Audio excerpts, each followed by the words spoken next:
All right, shalom, shalom.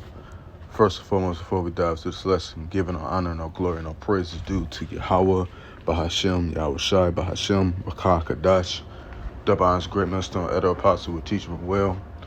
Peace and salutation to the hopeful elect that scatter abroad across the four winds of this planet that's doing all things as soldiers of Mashiach, Yahweh Shai, and the shalom to the sincere Akim that's out there pushing this word across the four winds of this planet that's doing all things, soldiers of Mashiach Yahweh Shai as well.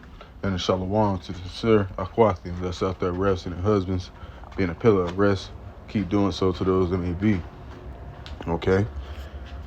This lesson is basically going over the second Esdras, the 11th chapter breakdown. Okay. Just to bring these things out for edification's sake. You know, because looking into what Elder Apostle Tahar's video, basically going over what WFI was going over, you know, the guy was just winging it. You know, even though this happened, you know, some weeks ago, but, you know, it been on my spirit to do this lesson for a minute.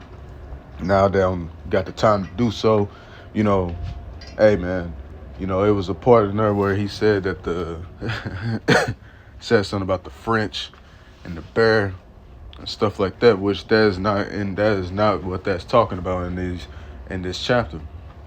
Okay, so what we're gonna do, we're gonna break down this whole chapter into the 46th verse and stuff like that. And Lord's willing, this is edifying to those that may watch. Okay, all right. So without further ado, we're gonna go ahead and start at verse 1. It says, "Then saw I a dream, and behold, there came up from the sea an eagle, which had 12 feathers, 12 feathered wings, and 3 heads." Okay, and this is going into the 12 Caesars. Okay, and it says, I saw, and behold, she spread her wings over all the earth, and all the winds of the air blew on her, and were gathered together. And I beheld, and out of her feathers there grew other contrary feathers, and they became little feathers and small. But her heads were at rest, and the head in the Salaki, the head in the midst was greater than the other, yet rested in the residue. Verse 5. Salaki.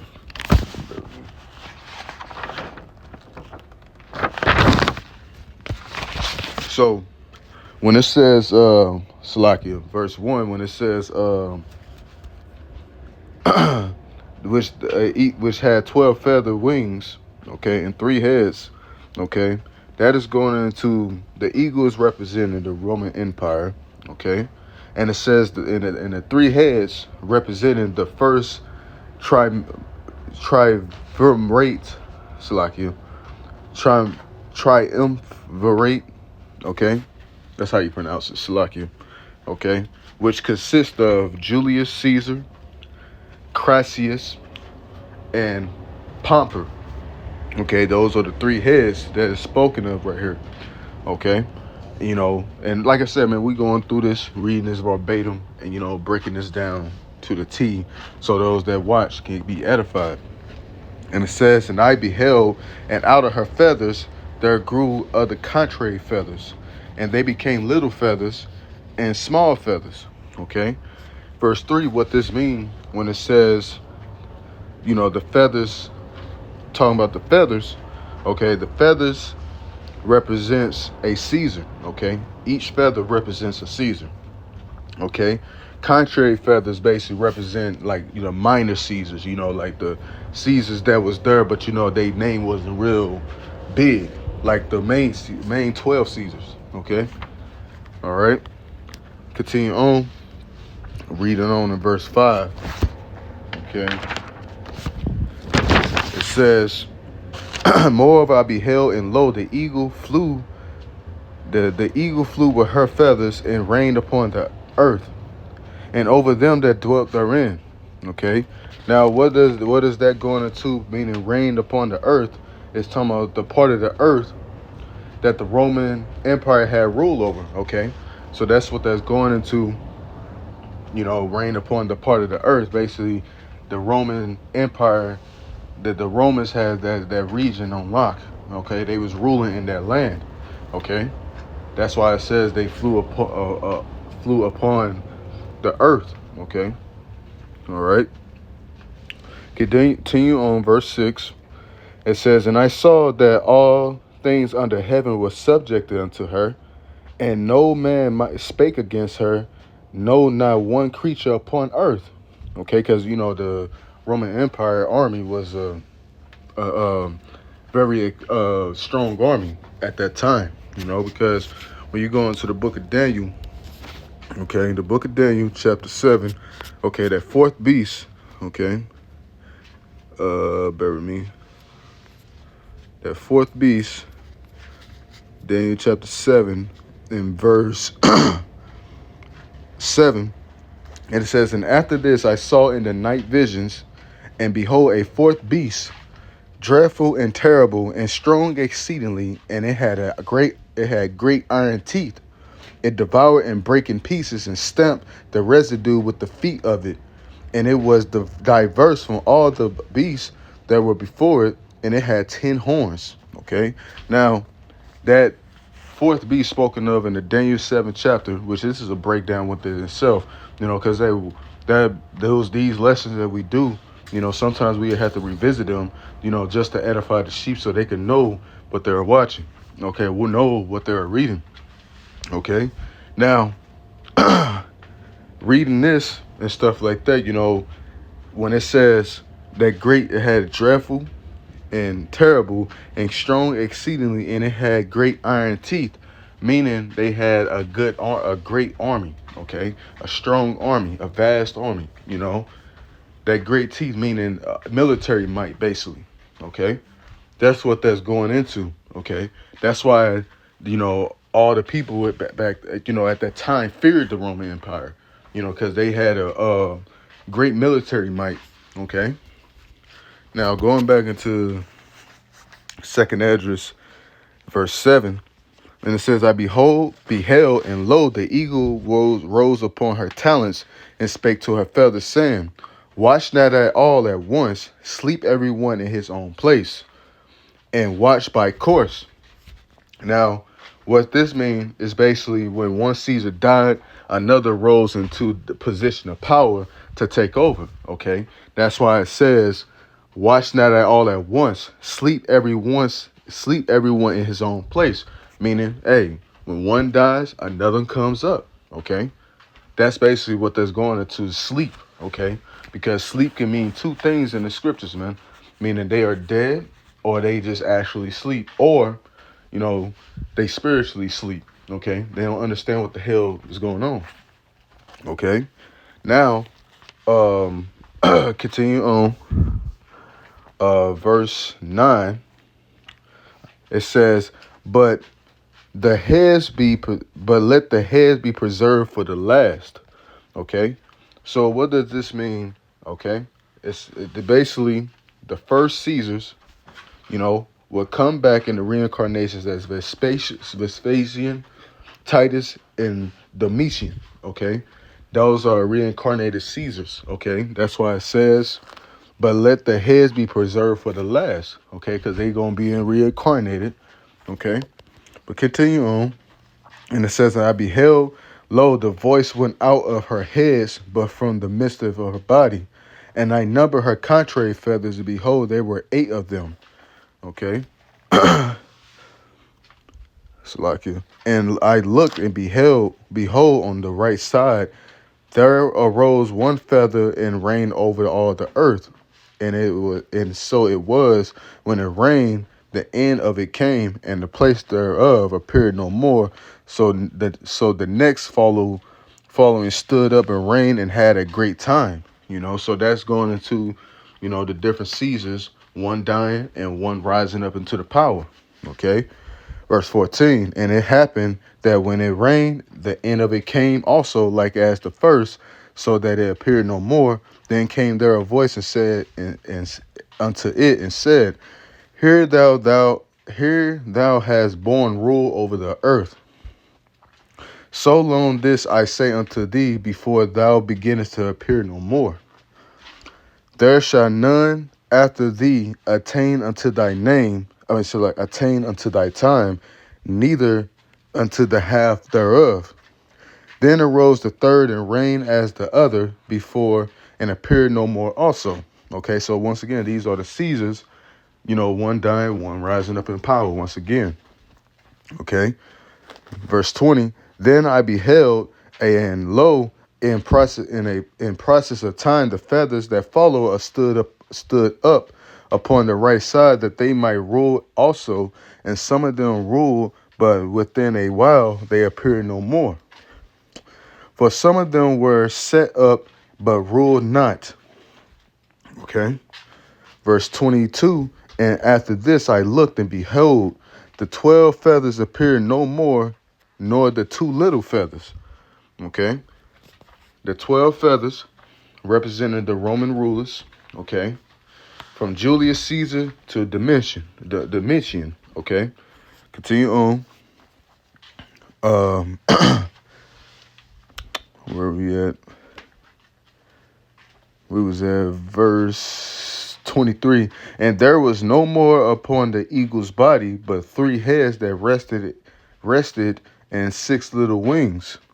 Then saw I also 2 little feathers divided themselves from the 6, and remained under the head that was upon the right side, for the 4 continue in their place. And beheld, and lo, the feathers that were under the wing thought to set up themselves and to have the rule. And I beheld, and lo, there was one set up, but surely appeared no more. And the second was sooner away than the first. And I beheld, and lo, the 2 that remained thought also in themselves to reign. And when they so thought, behold, there awaked one of the heads that were at rest, namely it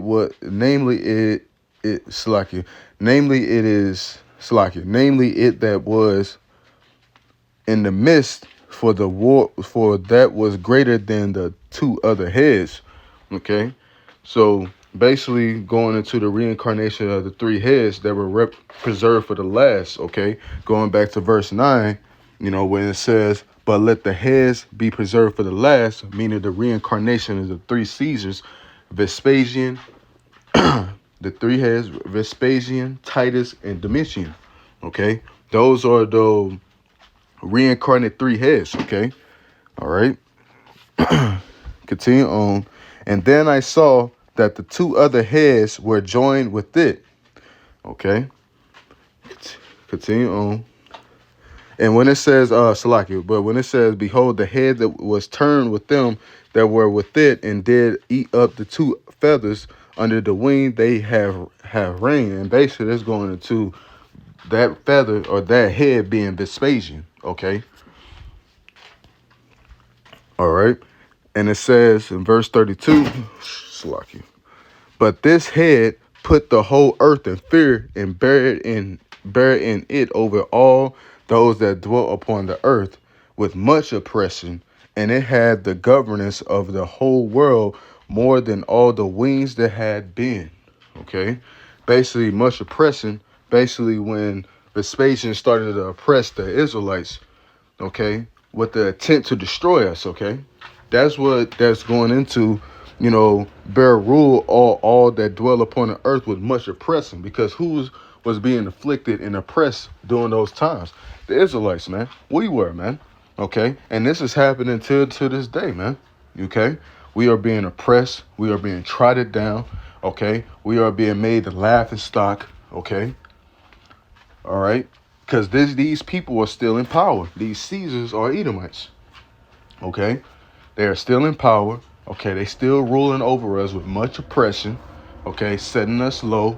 Okay, so when we understand who our enemy is and who the ruler is, then we understand, like, hey, this is the devil. Okay, all right. Verse 33, and it says, And after this I beheld, and lo, the head that was in the midst suddenly appeared no more, like as the wings. Okay, verse 34. But there remained the two heads, which also in the like sort ruled upon the earth over those that dwelt therein. Okay, the two heads, okay, representing Vespasian's sons Titus and Domitian. Okay, that's who the two heads are spoken of right here. Okay, these are Vespasian's sons. Okay, continue on. Verse 35, and it says, and I beheld, and lo, the head upon the right side devoured it, and upon the left side. Then I heard a voice which said unto me, Look before thee, and consider the thing that thou seest. And I beheld, and lo, as it were a roaring lion chased out of the wood, out of wood, and I saw that he sent out a man's voice unto the eagle, and said, Hear thou, I will take with thee, and the highest shall say unto thee, Art thou in the Slakin? Art not thou in it that remainest of the four beasts, whom I made to reign in my world, that the end of their times might come through them? Okay, so who is the lion chased out of the wood? Okay, that lion chased out of the wood is Yahweh Shai. Okay, because who's the eagle? The Edomites. Okay, now what does it mean when it says, and the fourth came, Salaki, and it says, Art thou it that remainest of the four beasts whom I made to reign in my world? Okay, going back to Daniel the 7th chapter. Okay, it says, After this I saw in the night visions, and behold, a fourth beast, dreadful and terrible, strong exceedingly, and it had great iron teeth. It devoured and brake in pieces, stamped the residue with feet of it, and it was diverse from all the beasts that were before it, and had 10 horns. Right. So this same fourth beast is here to this day, reincarnated as what? As America. Okay. That is the fourth beast that is still remaining to this day, because all these other beasts, okay, the three other kingdoms, which that was the three other kingdoms, being the ancient Babylonian empire, then the second beast being the Persians, then the third beast being the Greeks. Okay, let me make sure that's right. Okay, yeah, Babylonians first, then the second is the Persians, then the third is the Greeks, then the fourth is the Romans. Okay, so the fourth beast is still ruling to this day because it is reincarnated as aka Babylon, aka America. Okay, it's still pushing the same system, still got the same infrastructure, same building architects. Okay, all right, so like architecture. Okay, now going back, all right, verse 40, and behold, and the fourth came and overcame all the beasts that were past, and had power over the earth with great fearfulness over the whole compass of the earth with much wicked oppression, and so long time dwelt he upon the earth with deceit. Right. So who is the fourth beast once again? The fourth beast is referring to the Roman Empire mentioned in Daniel the 7th chapter. Okay. And it says the world, okay, is represented the Israelites under the Roman Empire. Okay. The wicked reign started with Julius Caesar, okay, around 60 BC, okay, and ended with Domitian of the Flavian dynasty around 96 AD, okay. All right, continue on. Verse 42, for thou hast afflicted the meek. Who is the meek of the earth? The Israelites, man. Those that serve Yahweh Shemi Shai in truth and sincerity. Those are the meek of the earth, man. Okay. Not no proud Israelites, man. The Lord not dealing with no proud Israelites, man. Okay. Continue on. Thou hast hurt the peaceable. Thou hast loved liars and destroyed the dwellings of them that brought forth fruit, and hast cast down the walls of such as did thee no harm. Okay.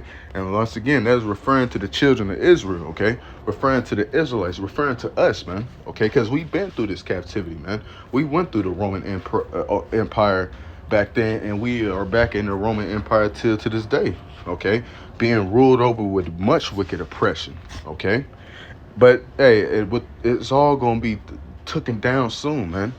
Okay, who you think the lion is chased out of the wood is? That's Yahweh Shai, man, coming to subdue the eagle. Okay, continue on, verse 43. There is thy wrongful dealing come up unto the highest, that thy pride unto the mighty. The highest also looked upon the proud times, and behold, they are ended, and his abominations are fulfilled. And therefore appear no more thou eagle, nor thy horrible wings, nor thy wicked feathers, nor thy malicious heads, nor thy hurtful claws, nor all thy vain body, that all the earth may be refreshed, and may return being delivered. What the hell? Deliver from thy violence, and she may hope for the judgment and mercy that made her. Okay. Now, what verse 45 is going into, okay, the basically the eagle here is not referencing America, but it's really referencing the Roman Empire. Okay, the wicked feathers, being the rulers of the Roman Empire, the malicious heads being the same three Caesars. Okay, Julius Caesar,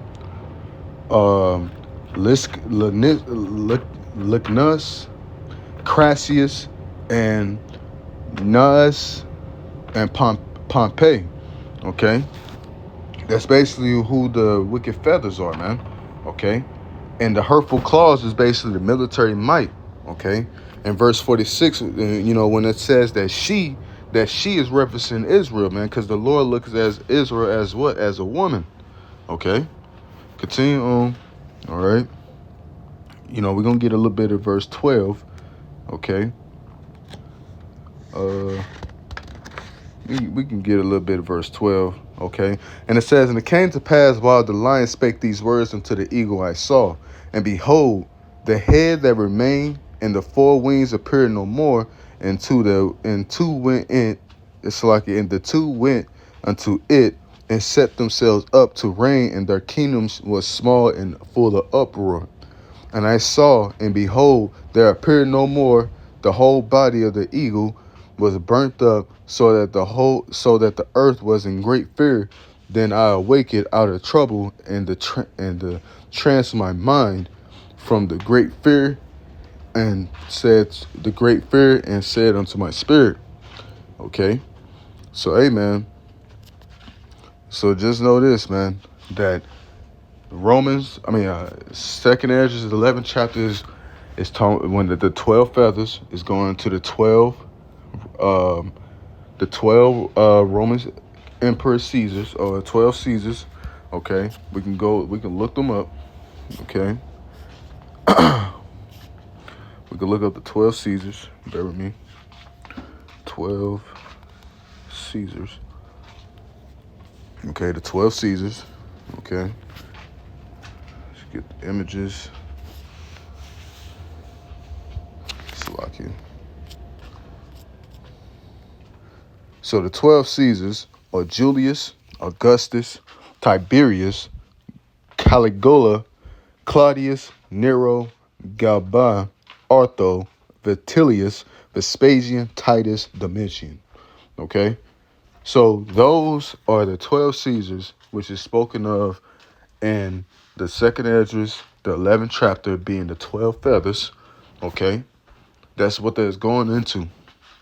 All right, so Lord willing, this lesson is edifying to those that may watch, giving all honor, no glory, no praises due to Yahweh, Bahashem, Yahweh Shai, Bahashem, Rakha Kadash.